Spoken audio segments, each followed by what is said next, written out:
You dropped out of medical school 3 years in, not because you couldn't do it, because you couldn't pay for it. $180,000 in debt, a scholarship that ran out, and a financial aid office that kept telling you to reapply next semester. You packed your apartment into a storage unit. You moved back home. You became a paramedic because it was the closest thing you could still afford to be. That's your life. Sirens, 12-hour shifts, watching people die in the back of a van while a hospital that could save them is 2 minutes away. You know what the problem is. You know exactly what needs to happen. You just don't have the title to do it.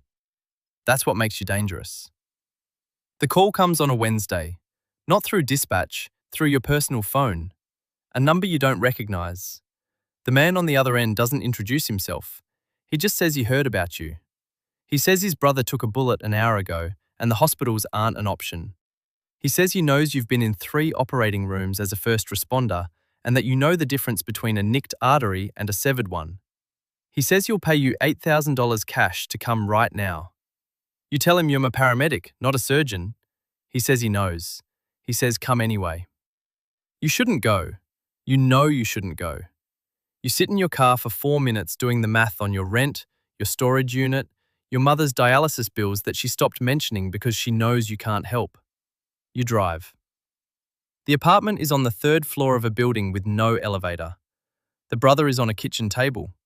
The bullet went in below the ribs on the left side, and the exit wound is clean, and you've seen this before in the field, and you know what's happening inside him, and you know that right now, tonight, you are the difference between this man seeing morning and not seeing it.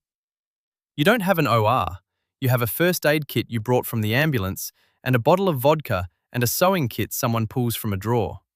You work for 90 minutes. Your hands shake at the beginning. They don't shake at the end. He lives. The $8,000 is on the table when you finish. You look at it. Then you look at your hands. Then you pick it up.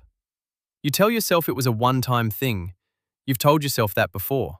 About other things. One-time things have a way of calling you back. The second call comes 11 days later. Then a third, 6 days after that.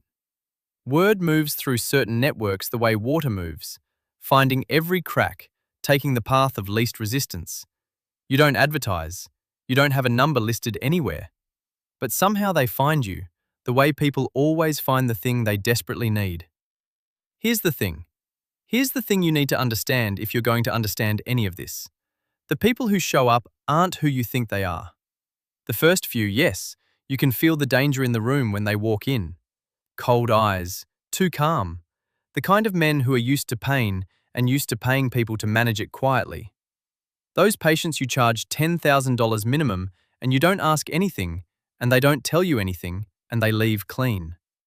But the others are different. A woman who works nights at a factory and tore something in her abdomen and can't miss a shift because missing a shift means her electricity gets cut.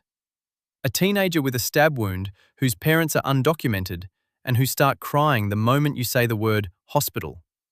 A man who's been self-medicating an infection for 3 weeks because the ER copay is more than his rent. These people you charge almost nothing. Sometimes you charge them nothing at all. And you tell yourself that's the reason you keep doing it. The helping. That part is real. You're not lying about that part. But the rent is also getting paid. Your mother's dialysis bills have a 0 balance for the first time in 4 years. Those things are also real. 6 months in, you have a setup. Not an apartment anymore, a space above a dry cleaner, cash lease, owner doesn't ask questions because you pay 3 months up front. You have a used surgical table you bought off a medical supply liquidation site. Proper lighting. An anesthesia kit assembled piece by piece through a contact who works hospital surplus. Ketamine, lidocaine, epinephrine, suture materials in 4 different weights.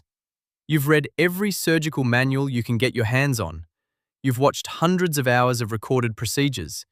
You know what you don't know, which is the most important thing a surgeon can know, and you have learned to work inside the boundaries of your own knowledge like a man who understands exactly how close to the edge he's standing. You lose someone in month 8.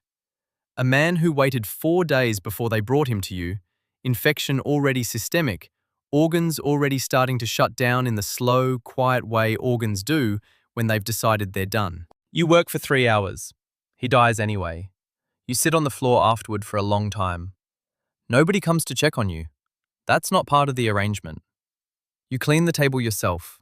You count your supplies. You note what you ran out of. You reorder. You don't stop. Here's what changes in month 10. They stop coming to you one at a time. Now there's someone who coordinates. A woman named Nothing You Need to Know, who calls ahead, gives you prep time, manages who comes when and in what order. She's efficient in a way that tells you she's done this before. For someone else, somewhere else. You don't ask.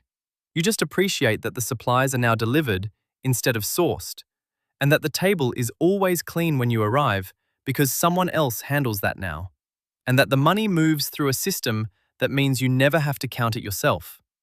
Comfort is how they get you. Not threats, not guns. Comfort. You stop noticing the walls closing in when everything inside them is exactly what you need. Month 13. They bring you a girl. She's 16, maybe 17, and she's been hurt badly, and in ways that aren't surgical, and you understand the full picture before anyone explains it. You do what her body needs. You work carefully, with a kind of rage that you keep entirely out of your hands because your hands can't afford it. When you're done, you tell the coordinator that you won't touch anything like this again, that there are cases you won't take, that you have a line. She looks at you the way someone looks at a child who's just announced a rule they're about to find out doesn't apply. She nods. She says, "Of course." She says, "They understand completely." 3 weeks later, the man who runs the coordination, you've never met him, you've only heard his name once and you've tried to unhear it, sends a car. Not a request, a car. It's waiting outside when you finish with a patient at 1 a.m. The driver doesn't speak. He drives you to a building you don't recognize.